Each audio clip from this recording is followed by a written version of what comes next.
Ya, mungkin Ibu absen dulu ya. Ya Ibu. Bunga Prada Suara. Hadir. Janda Janda hadir. Tadi. Hadir. Ya, alhamdulillah hadir semua. Nah, hari ini yang motivasinya. Ya Ibu. Nah, hari ini itu kita belajar mengenai struktur dan mekanisme reproduksi pada kata atau amfibi.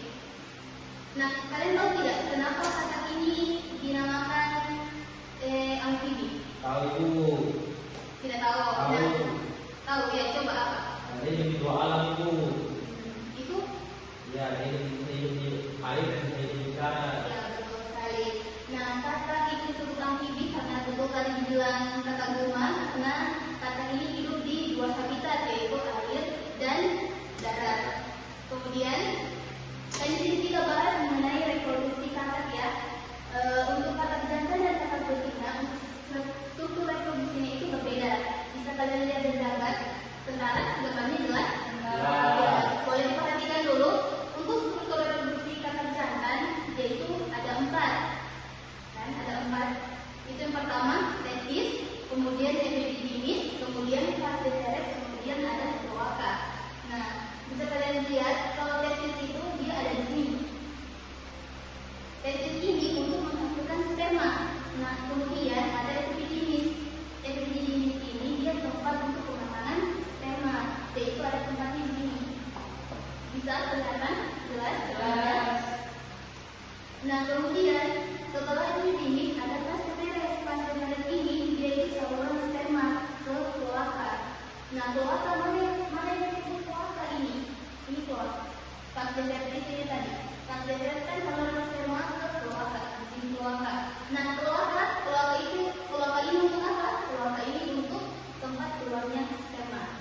Nah, kemudian ini tadi untuk struktur reproduksi kata jantan dan kemudian untuk struktur reproduksi kata betina. Nah, kalau untuk kata betina itu ada memiliki 4 tahap. Ada ovarium yang pertama, kemudian itu ovidum, kemudian intrigibulum, kemudian terakhir kloaka. Nah, untuk ovarium ini dia bisa dikatakan juga induk telur atau dia menghasilkan telur di ovarium. Ini ovarium yang ada bulat-bulat kayak seperti telur. Bisa perhatikan dulu. Nah, ini ada yang bulat-bulat seperti telur. Ini yang namanya ovarium. Nah, kemudian apalagi setelah ovarium ada ovidum. Nah, ovidum itu untuk apa? Untuk menyalurkan telur, saluran telur. Itu di sini. Nah, ini saluran telurnya. Kemudian setelah ovidum tadi ada intrigibulum. Nah, intrigibulum ini apa? Intrigibulum ini bagian awal ovidum yang menerima telur. Ini ada di sini. Setelah intrigibulum, selanjutnya kloaka. Kloaka tadi apa?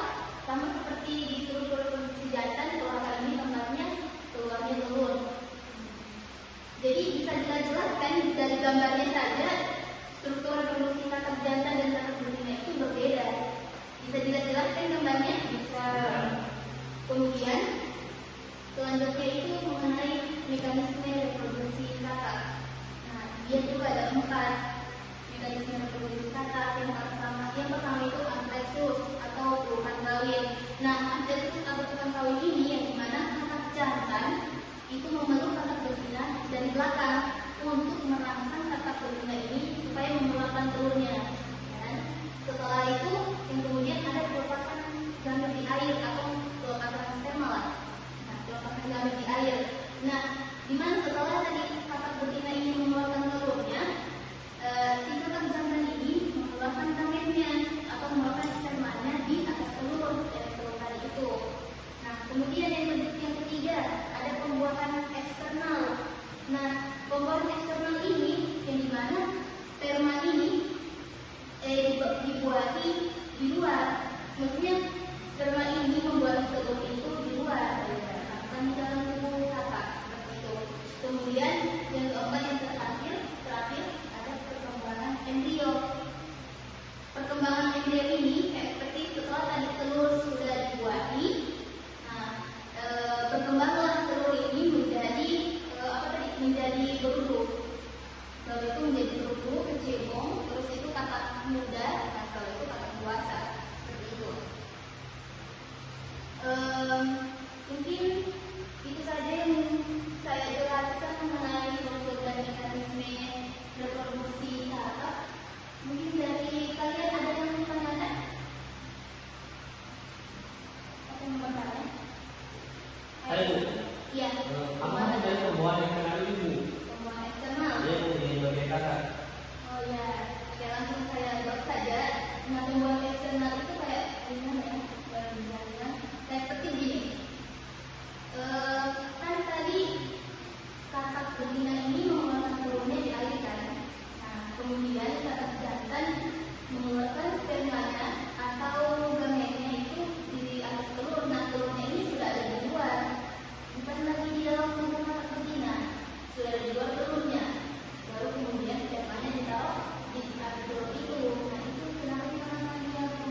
tentang struktur dan mekanisme reproduksi pada vertebrata, yaitu amfibi itu adalah vertebrata, hewan vertebrata yang hidup di dua alam.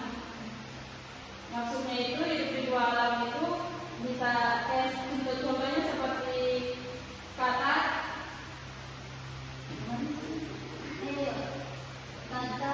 hidup di dua alam, dua habitat, air dan darat.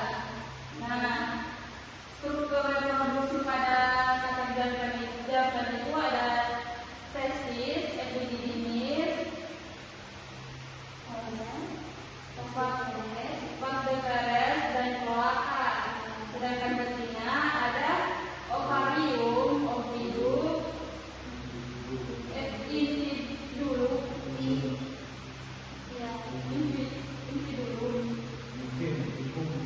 infundibulum, dan kloaka. Nah, mekanisme reproduksi pada katak itu ada